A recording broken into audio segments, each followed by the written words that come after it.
시청자 여러분 안녕하십니까. 자, 한국 보수에 대한 신랄한 있는 그들에 의해 이 해부 비판을 서슴지 않는 박명규 박사님 나오셨습니다. 감사합니다. 안녕하세요. 감사합니다. 예, 박 박사님은 그 한국 보수에 제가 생각할 땐 양심이라고 생각합니다.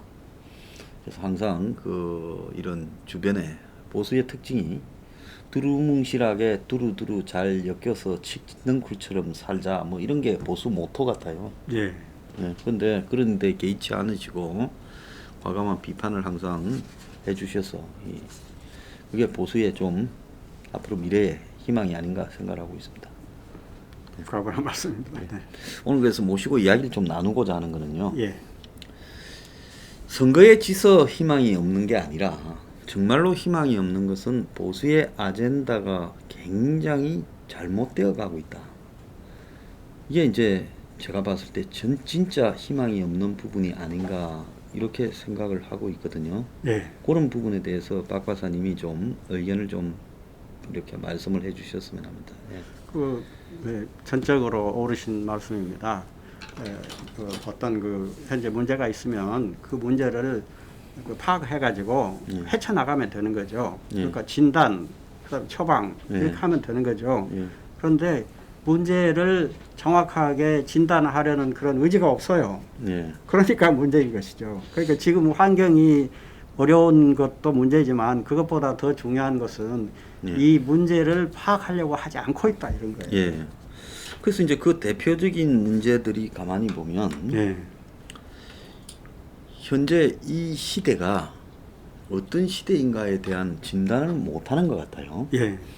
그래서 이제 제가 항상 이야기하지만은 성장이 멈췄고, 그리고 경제가 점점 양극화가 심해져 가고, 고실업이 심해져 가고, 거기에 이제 코로나까지 덮쳐서 이 붕괴 속도가 더 빨라지는 시대. 그렇다면 이거는 성장을 위주로 경제적인 정책을 이야기했던 사람이 박근혜, 이명박부터 시작해서 이 한국의 보수의 맥락이지 않습니까? 옛날 전두환, 노태우부터요.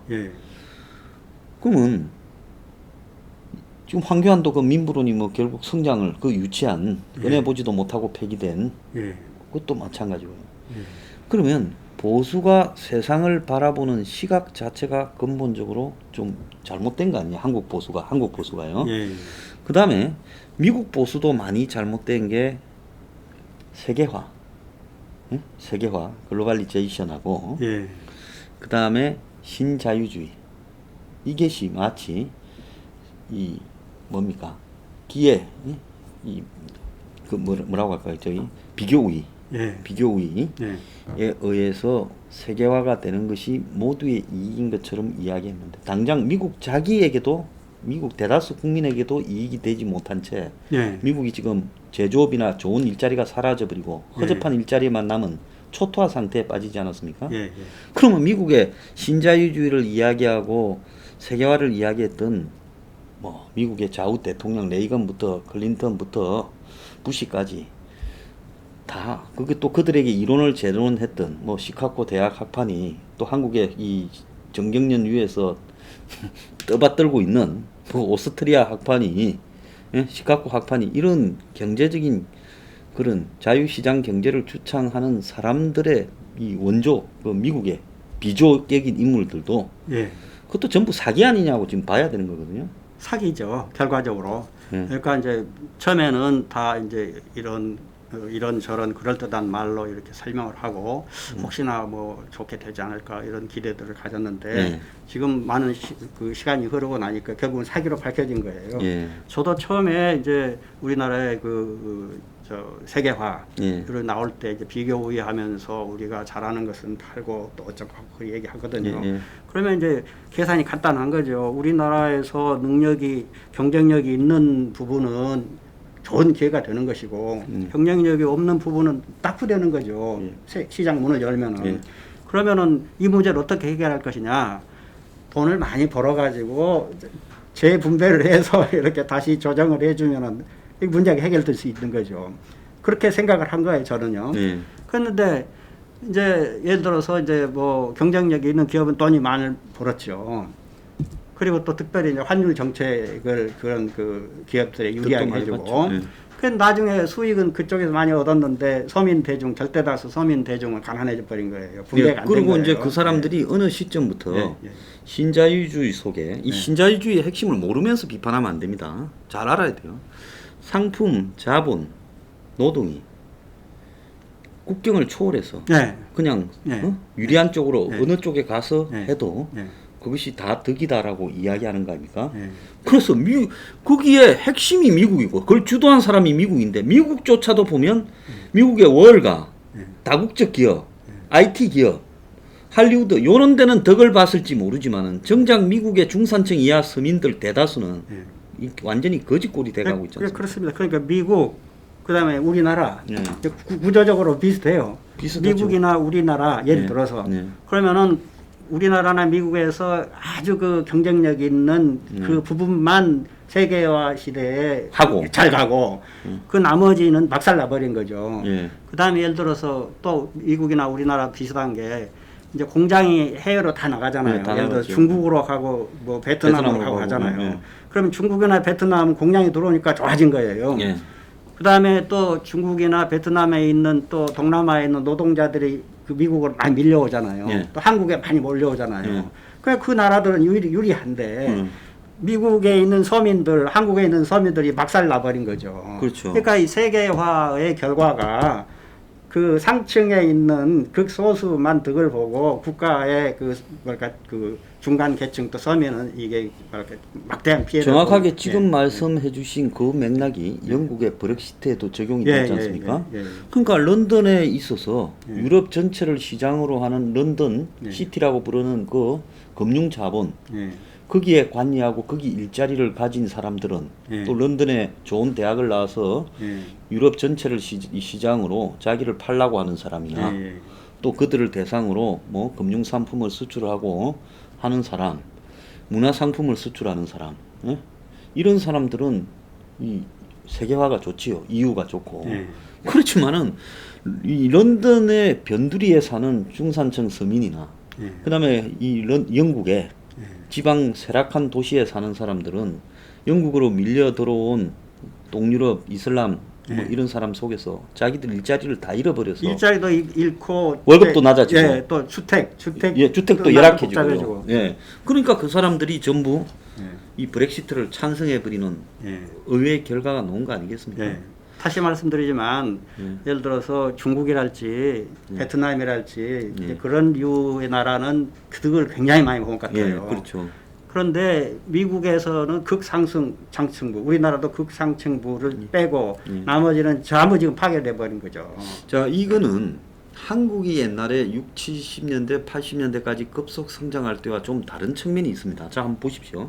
한국이 옛날에 60, 80년대에 고도 성장을 할 때 그때는 한국에 외국 기업이 들어오기는 했습니다만 극히 일부지. 한국의 사람들이 외국 기업의 노동자로 일하면서 한국이 성장한 게 아니지 않습니까? 아니죠. 그죠? 자, 그런데 지금의 베트남이나 중국에 보면 대다수의 건실한 일자리 창출은 그 나라 수준으로 보면 외국 기업들이 다 거기 들어가서 창출한 거 아닙니까? 그죠? 자, 그러면서 과거에 한국이 개발도상국을 거쳐서 중진국으로 올 때와는 완전히 다른 패턴으로 거기는 성장을 했지 않습니까? 자, 그런데 우리나라는 지금 중진국 수준에서 한국의 미국처럼 제대로 된 노동 제조업의 일자리가 있습니까? 지금 제조업이? 다 없어진 거죠. 없어졌잖아요. 그 외에도 지금 한국의 안정적인 일자리라고 하는 부분은 거의 사라지고 대부분은 비정규직 일부나 사양산업인 중소기업이나 아니면 자영업 이런 데 일자리만 남아있지 않습니까? 질 낮은 서비스업종. 그럼 이런 일자리가 많아지는다라는 것은 경제가 좋아진다라는 건 전혀 관계가 없잖아요. 이게 실업률이나 취업률에서는 예를 들어서 착시 현상을 일으켜도 실제 그 나라 경제는 완전히 멍들어가고 있다는 거 아니겠습니까? 미국의 트럼프가 경제 좋아진다고 말한 게 좋은 일자리는 다 사라지고 예. 한 3, 4만 불, 2만 불짜리 형편없는 예. 일자리들만 많아진 걸 착각하다가 저지경이 된 거예요. 예. 예. 자, 그러면 성장이 멈춰진 사회를 왜 보수는 인정을 안 할까요? 박 박사님? 그 뭐 여러 가지로 생각해 볼 수 있겠지만 예. 두서없이 말씀드리면 예. 하나는 어리석어서 생각을 미처 못할 수도 있고 예. 예. 또 하나는 뭐 유사하지만 습관적으로 예. 기존의 생각을 탈피하지 못해서 그럴 수도 있고 또 포션은 어느 정도일지를 모르겠지만 지금 그 어떤 개혁안을 내잖아요. 예. 그러면은 그 기득권의 이익에 상충하거든요. 또는 그렇죠. 자기 자신의 이익에 상충할 수도 있고. 예. 그렇기 때문에 이대로가 좋아요 하고 있는 거죠. 예, 저는 이렇게 봅니다. 한국의 보수의 경제적인 정책에 대한 시각은 예. 기본적으로 한국 정경영식의 시각과 거의 99.9% 싱크로나이즈 예. 똑같다고 봅니다. 예. 그러니까 규제 완화해주라. 예. 그렇지 않습니까? 예. 규제 완화해주라. 그리고 이제 매년 몇 프로 성장이 될 거라는 예. 가짜 환상. 예. 그리고 몇 년 뒤에는 소득이 얼마 될 거라는 거. 예. 이명박이든 박근혜든 황교안이든 똑같았잖아요. 예. 자, 이런 이야기를 계속 합니다. 그러니까 하는 건 좋은데 그런 얘기를 이제 예를 들어서 한 5년을 했잖아요. 그러면 5년 후에 평가를 해야죠. 그럼 10년 후 되면 10년 후에 평가를 해야 하잖아요. 근데 지금 그렇게 떠든 지 얼마나 많은 시간이 흘렀어요. 그러면 좋아졌어야 하잖아요. 그렇습니다. 그럼 좋아지지 않았잖아요. 네. 그러면은 반성을 해야 하잖아요. 자, 작년에 한국의 문재인은 2%라고 했는데 네. OECD에 제출한 데 보니까 1.2%인가 그랬어요. 거짓말했다며. 거짓말했죠. 네. 자, 그러면 매년 성장률이 떨어졌어요. 네. 그런데 보수는 성장한다고 지금 그걸 보수의 아젠다로 삼고 성장을 위해서 혁신이라는 이름의 규제 완화나 정부의 지원만 이야기하고 있는 거 아니겠습니까? 예. 자, 그래서 이 대표적인 부분 중에 하나가 타다 논쟁인데요. 예. 타다에서 저 빼놓고 이 보수의 언론, 그 다음에 보수 정당, 보수의 모든 이 유튜버, 보수의 이데올로그들이 전부 타다를 지지했어요. 예. 이 타다가 상징하는 부분이 보수에는 뭐라고 보십니까? 뭐랄까 사기죠, 사기인데 그 부당한 것을 지적을 하지 않는데 저는 상식적으로 이해가 할 수가 없습니다. 그래서 이제 이 사람들이 네. 주로 하는 이야기는 4차 산업혁명, 네. 그리고 어플 경제, 네. 지식 경제 이런 식으로 이야기를 하지 않습니까? 이걸 가지고요. 예. 타다를 가지고. 예. 그러면서 타다가 마치 혁신인 양 사기를 치고 있지 않습니까? 아니 여기 택시가 있잖아요. 택시 자동차가 있는데 네. 이름을 뭘로 붙이든 간에 그 그냥 택시인 거예요. 그러면. 그렇죠. 그러면은 기존에 이게 면허를 내서 영업을 하잖아요. 예. 그 면허 내서 영업하면 되는 것이지. 거기다 뭐라고 말을 거짓말로 타다라고 붙여가지고서 사기치고 그러잖아요. 예. 이거 사기예요, 사기. 예. 그러니까 뭡니까 동화에 벌거벗은 임금님 있잖아요. 예. 왕이 벌거벗었어요. 근데 와 멋있는 옷을 입었습니다. 하고 그러잖아요. 그러니까 어린이가 가다가 아니 저 임금님이 벌거벗었어요 하고 이렇게 했다는 얘기가 있잖아요. 예. 마찬가지로 타다는 그냥 택시인 겁니다. 그럼 택시라고 하면 되는데 말을 마구 비꼬아가지고 이렇게 틀어가지고 거짓말을 하고 있는 거예요. 그래서 보수의 미통당을 비롯한 또 보수의 대다수가 예. 정경련이 이야기하는 규제 완화라는 부분에 대해서 예. 근데 규제 완화라는 부분의 또 다른 이름은 탈법 허용이라고 저는 그렇게 보고 있습니다. 그러니까 그 규제 완화라는 게 다 좋은 것이 아닙니다. 필요한 규제는 해야 되는 거고 해야 되죠. 불필요한 규제는 하지 말아야 되는 것이지. 예. 무조건 규제 완화하는 게 좋겠다, 좋다 그 말은 그건 사기예요. 자, 규제 완화의 대표적인 부분으로 하나를 봅시다. 자, 지금 배달의 민족도 지금 예. 저렇게 되고 예. 그 다음에 뭡니까? 요즘 카카오페이부터 해가지고 인터넷 은행. 예. 자, 그러면서 지금 삼성페이, 예. 네이버페이 예. 이제 포탈인지 원래 페이 기능을 한다는 것은 금융이잖아요. 예. 금융인지 회사인지 구별이 안 되게 다 돼버렸어요. 예. 그렇지 않습니까? 예. 그래서 오프라인에서는 문어발로 이것저것 하지 말라고 규제를 하면서 예. 막상 온라인에서는 별짓을 다 하지 않습니까? 네이버가 부동산부터 예, 식당 다 소개부터 하죠. 모든 걸 다 하잖아요. 예. 그럼 지금 네이버나 카카오나 다음이 하고 다니는 짓거리는 예. 저게 문어발식 고유의 이 자영업자 영역이나 중소기업의 영역을 침해하는 사기가 아닙니까? 사기죠. 그것도. 그리고 예를 들어서 네이버 같은 경우 다음도 마찬가지지만 그들이 실제로 그 보도하는 내용을 호출을 하잖아요. 조작하거든요. 그러면 그게 언론기관이에요. 근데 그 언론기관으로서의 그 감독, 감시는 규제는 안 받아요. 그것도 사기인 거죠. 자, 말은 언론이라고 하면서 언론처럼 하면서 사람 끌고 모아서 부동산 행위는 장사하고 언론보다 더 잘해. 식당 그강꾼 장사하고 또 각종 자영업자 소개 장사하고 그다음에 전자상거래 장사하고 관광 장사하고 별 장사를 사람 끌어 모아서 다 하지 않습니까? 그러면서 여론은 정치 여론이나 이런 이 시사 여론은 조작하고 그다음에 이 모든 복덕방이나 이런 걸 자기 밑에 다 이렇게 포함시켜가 장사해 먹고 지금 이런 것들이 확연하게 드러나고 있잖아요. 자, 이 부분 속에서 이런 4차 산업처럼 하는 인터넷 기업들, 한국의 벤처 기업들의 문어발식 사업 확장이나 그야말로 금융 기능까지 하는 부분에 대해 왜 이걸 방치하고 있을까요? 이제 제가 알기로는 박근혜 때에도 이것을 규제해야 된다고 이제 뜻있는 분들이 많이 주장을 했어요. 규제해야 된다. 근데 박근혜 정권에서 전혀 관심이 없더라고요. 우파 정권, 보수 정권은 관심이 없었고 관심이 없어요. 좌파 정권은 여론 조작의 매체로서 이용하니까 적극 밀어주고 잘 적극적으로 활용하고 그래서 지금 이렇게 그렇게 된 거죠. 지금은 이게 인터넷이랄지 이런 그 뉴 매체가 좌익들이 그 놀이터 돈 버는 그 장사하는 그런 아주 좋은 도구가 돼 있는. 자, 그리고 우리가 흔히 이야기하는 배달의 민족이나 이거 있지 않습니까? 저거 없을 때 전혀 지장이 없었죠. 동네에서 그냥 아파트마다 배달을 전화하면은 거기 보고 전화하면 다 배달해주고 배달료 안 받았지 않습니까? 중국집에 짜장면 한 그릇 시켜 먹는다고 배달료 냈습니까? 통닭 시켜 먹는다고 배달 냈습니까? 근데 어느 날 저런 게 생겼는데 처음에는 이제 돈 안 받고 해주는 척하다가 장악한 뒤에는 이제 돈 내라고 그러는 거죠. 항상 수법이 그러는 거죠. 수법이 그렇죠. 그러면서 그 오나는 몇천에게 그걸 팔아먹고 자, 그러면서 이런 부분들을 혁신이라고 하면서 정경련 위에 이런 사고가 이 보수를 지배하고 있어요. 그래서 이 보수 바닥에는 무슨 실체도 없는 4차 산업, 실체도 없는 규제 완화. 지난번에 보면 문재인이가 입국장에도 면세점 허락하자. 그 들어간 면세점 다 망했어요. 입국할 때 집에 가기 바쁜데 근데 그 면세점에 누가 들어가겠습니까? 전부 면세점 허가 받을 수 있는 돈 많은 놈들밖에 더 들어갔겠어요? 대기업. 근데 그걸 미통당에서는 한번 생각도 안 해봤어요. 그래서 왜 이 보수판에는 경제적인 사고를 현실을 냉정하게 바라보면서 있는 그대로 해석하지 않고 거기에 이 머니 게임에 깊숙한 이해관계를 가진 이해 집단이 주장하는 부분을 이렇게 수용을 할까요?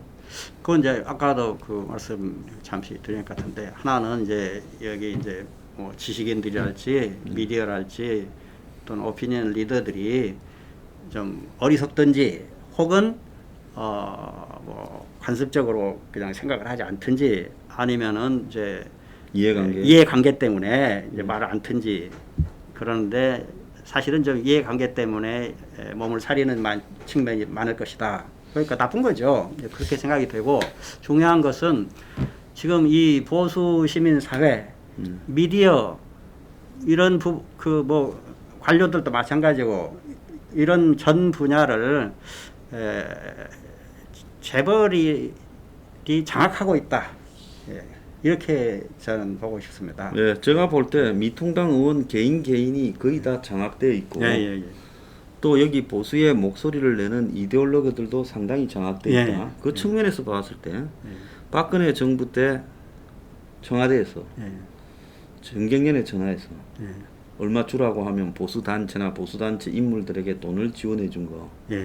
또 정경련에서 밀어주는 뭐 자유기업은 이런 출신이 뭐 미통당의 비례대표 케이스로 배지를 달는 거. 또 그들이 또 청년들이나 이 보수 단체나 조직에게 지속적으로 영향을 미치는 거.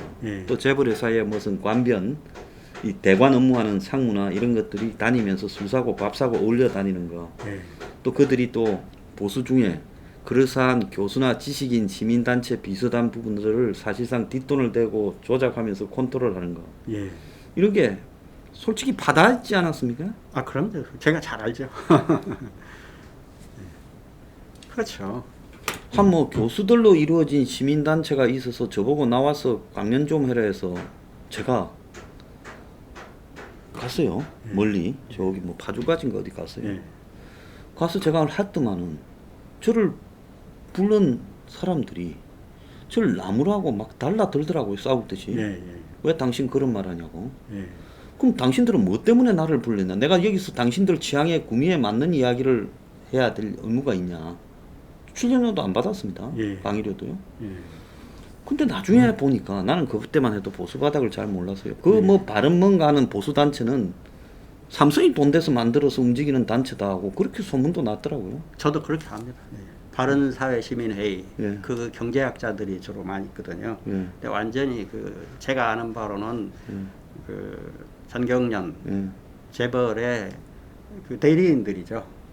그러니까 경제학자들, 경영학자들의 대리인 기구가 바른사회시민회의고, 그다음에 이제 또 보수 그 이념 단체도 있죠. 그것도 있고, 또 전반적으로 일반적으로는 이제 자유기업원, 자유기업원. 그러니까 자유기업 전경련이 자유기업원과 바른사회시민회의 두 개를 운영하는 거죠. 그래서 양쪽 축으로 잡고 그래서 하나는 경제와 경영 관리 여기는 이제 이 바른사회시민회의.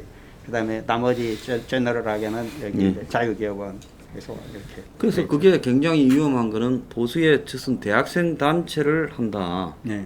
이래놓고 보니까 그 단체도 거기에 또 영향을 받고 있더라고요. 제가 언제 한번 거기 자유기업원에 간 적이 있는데 그 이제 어떤 원장님이랑 여러분이 있으면서 이제 젊은이들을 모아놓고서 뭐 나비 넥타이 비슷한 뭐 나비 날개처럼 생긴 이만한 것을 하고 머리에다 토끼 이걸 하고서 춤을 추고 있더라고요. 그래서 제가 저런 정신 나간 사람들이 있나, 지금 나라가 망해가는데 무슨 저런 쇼를 하고 있나고 갖고 이제 개탄한 적이 있습니다. 정신 빠진 사람들이에요. 그렇죠. 그래서 이런 부분에서 광범위한 대중적인 이데올로기 조작이 지금 이 경제 단체들을 중심으로 보수 쪽은 너무 쉽다고 생각하는 것 같고요.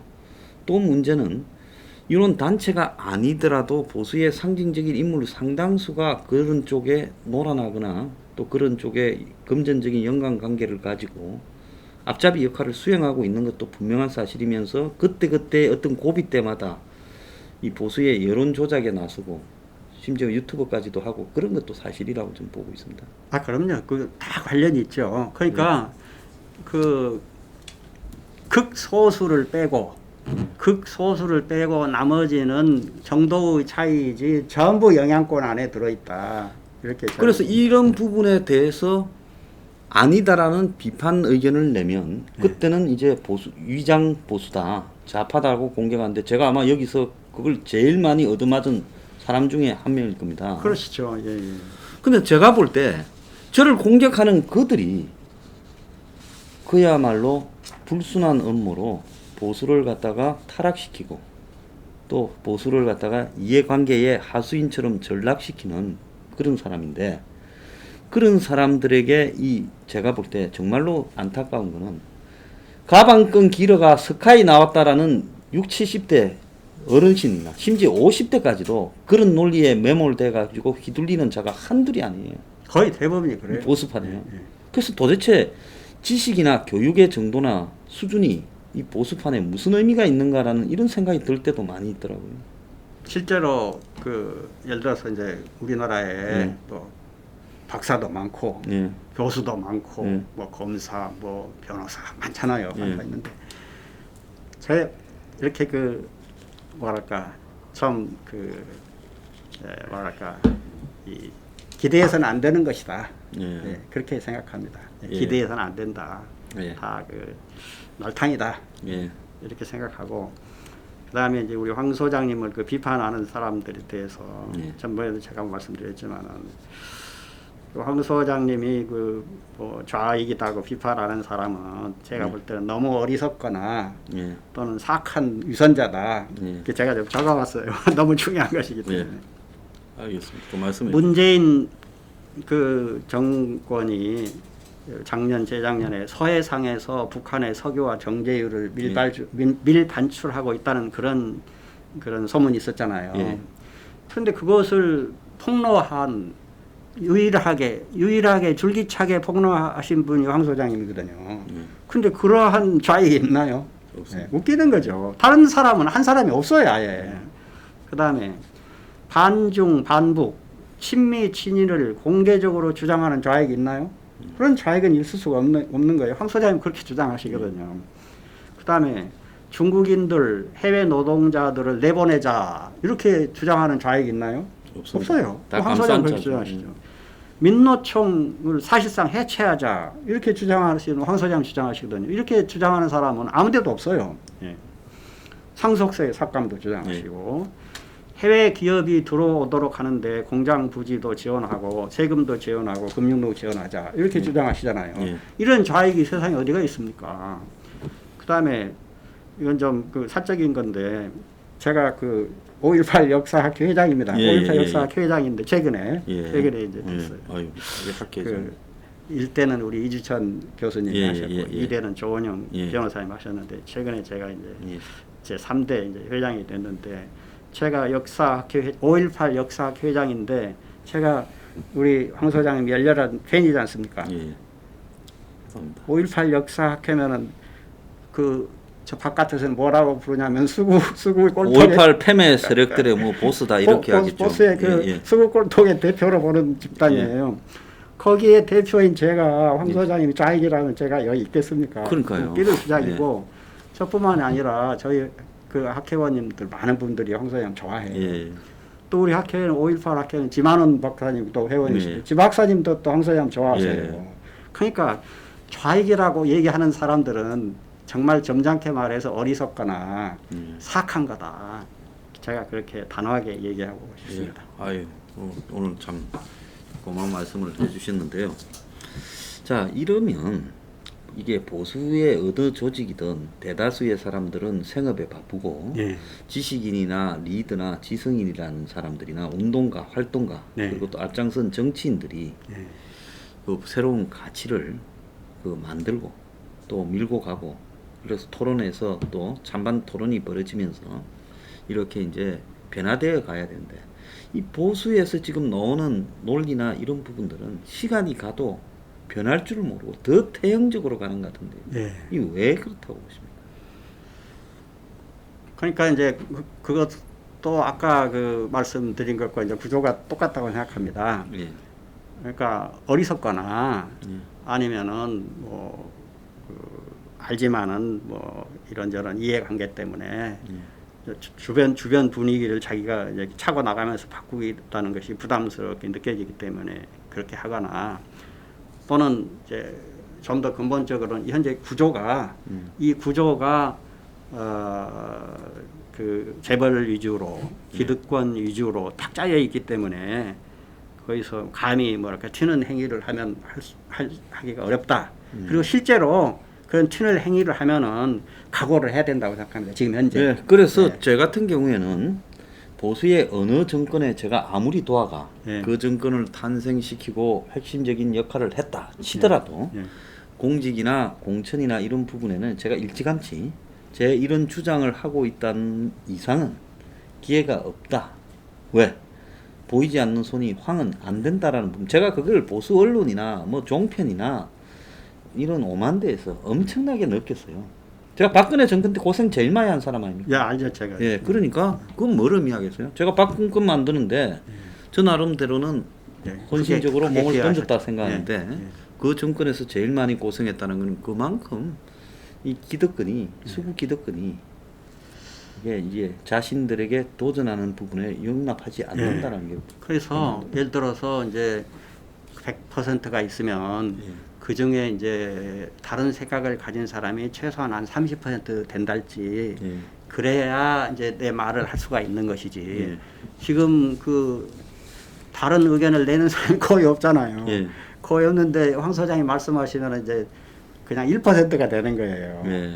그러면은 황 소장님이니까 그 버티고 얘기라도 하는 것이지. 예. 다른 사람은 그 얘기를 하는 순간 완전 따돌림을 당해버리기 때문에 이 사회에서 생존 자체가 어렵다. 예. 그렇게 생각이 돼요. 그래서 사실은 제가 여기서 얘기하는 것도 제가 좀 자랑스럽지 않는 것이 예.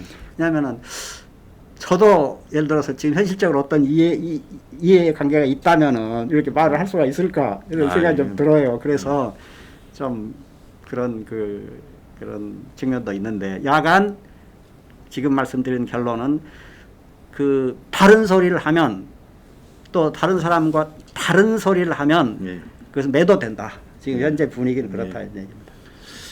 그리고 얘기 자체를 받아주지도 않아요.